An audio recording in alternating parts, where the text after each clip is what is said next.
दोस्तों, सनातन धर्म ग्रंथों में कई ऐसी कथाएं हैं जो मानव जीवन के मूल आदर्श को समर्पित करती हैं। वैसे ही एक और प्रचलित कथा है कठोपनिषद, जिसमें नचिकेता को एकमात्र ऐसे प्राणी बताया गया है जिन्होंने सशरीर यमराज के पास पहुंचकर जीवन और मृत्यु से जुड़े रहस्य को जाना था। लेकिन सोचने वाली बात यह है कि क्या थे वह प्रश्न और यमराज ने उसके क्या उत्तर दिए। चलिए जानते हैं। मित्रों, बताया जाता है कि नचिकेता वाजश्रवा नाम के संपन्न ब्राह्मण की संतान थे। एक बार वाजश्रवा ने ब्रह्मा प्राप्ति के लिए अपने समस्त मोह को त्याग करने का निश्चय किया। उन्होंने इसके लिए एक यज्ञ का आयोजन किया और यज्ञ की समाप्ति के बाद अपनी सारी संपत्ति और गायों को उपस्थित ब्राह्मणों को दान देना प्रारंभ कर दिया। नचिकेता ने देखा कि उनके पिता अभी भी मोह को नहीं छोड़ पा रहे हैं। वह उन गायों का दान कर रहे हैं जो वृद्ध और कमजोर हो चुकी हैं। ऐसे में नचिकेता ने अपने पिता से प्रश्न किया, हे पिताजी, जब आप इन गायों के मोह को नहीं छोड़ पा रहे हैं तो फिर आप मेरे मोह को कैसे छोड़ेंगे?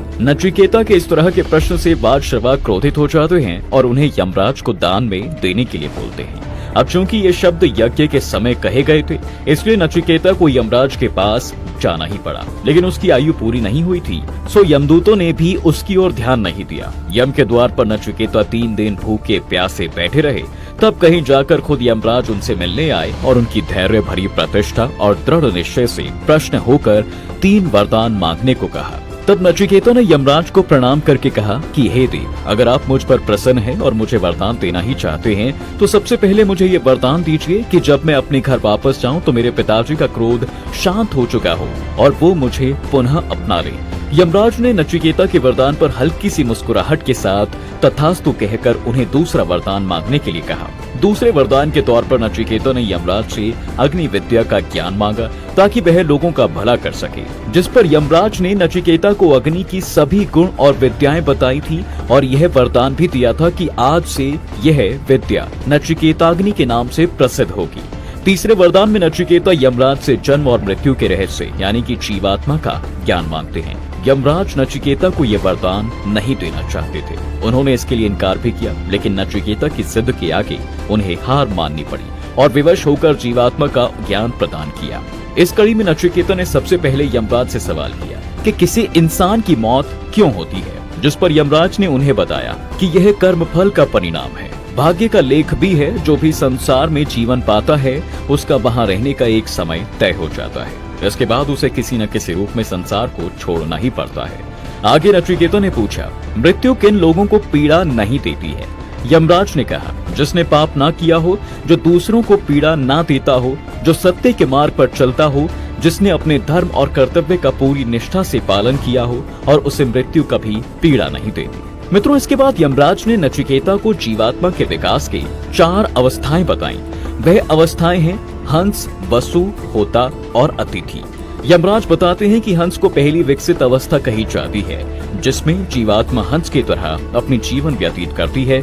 जैसे हंस पानी में रहकर भी पानी में नहीं भीगता, वैसे ही इसी प्रकार जब जीवात्मा संसार में रहकर संसार में लिप्त नहीं होती, तब वह इस अवस्था को सिद्ध करती है, जो कि ब्रह्मचार्य का ही एक अंग होता है। दोस्तों, इसके बाद दूसरी अवस्था आती है वसु, जो पहली अवस्था से अधिक विकसित होती है और इस अवस्था में मनुष्य वसु की तरह जीवन व्यतीत करता है, अर्थात वह स्वयं ही बसता है तथा दूसरों को भी बसाता है। यह वह अवस्था होती है जब मनुष्य में ही केंद्रित होकर बिना किसी मूल्य के दूसरों की हर प्रकार से मदद जो करता है। मानव वह इस नर देह से भी एक उत्तम शरीर में वास कर रहा हो, उसे हम वर देह भी कहते हैं।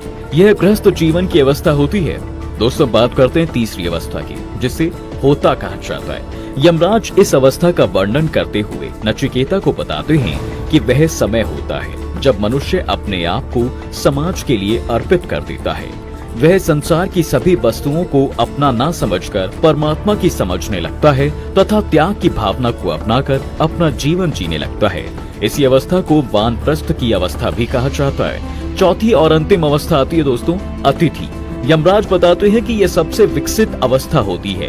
ये वह अवस्था है जब मनुष्य अपने देह में मौजूद जीवात्मा को अतिथि की तरह समझने लगता है। वो ये जान जाता है कि ये शरीर स्थायी नहीं है और तभी वह अपने ज्ञान रूपी से ही समाज का घूम घूम कर उपकार करने लगता है। वह कहीं पर भी स्थायी रूप से नहीं ठहरता और पूर्ण रूप से स्वयं को परमात्मा को समर्पित कर देता है और तो और एक सन्यासी की तरह अपना जीवन यापन करता है। ऐसे में यमराज नचिकेता से कहते हैं कि जो भी जीव अपनी आत्मा को रथी और इस देह को उसका रथ समझकर अपने जीवन को इन चारों आश्रमों की यात्रा मानकर पूर्ण करता है, वही जीवात्मा ज्ञानात्मा से महानात्मा और फिर महानात्मा से शांतात्मा को प्राप्त होती है, जिसके बाद उसे ब्रह्म यज्ञ के वास्तविक अर्थ का मतलब समझ आता है। तो मित्रों, कुछ इस तरह नचिकेता को यमराज ने जन्म और मृत्यु के रहस्य का राज बताया। इसके बाद वह हिंदू धर्म में प्रभावित चरित्र बन गए, जिन पर युगों युगों तक लोगों ने अध्ययन किया है।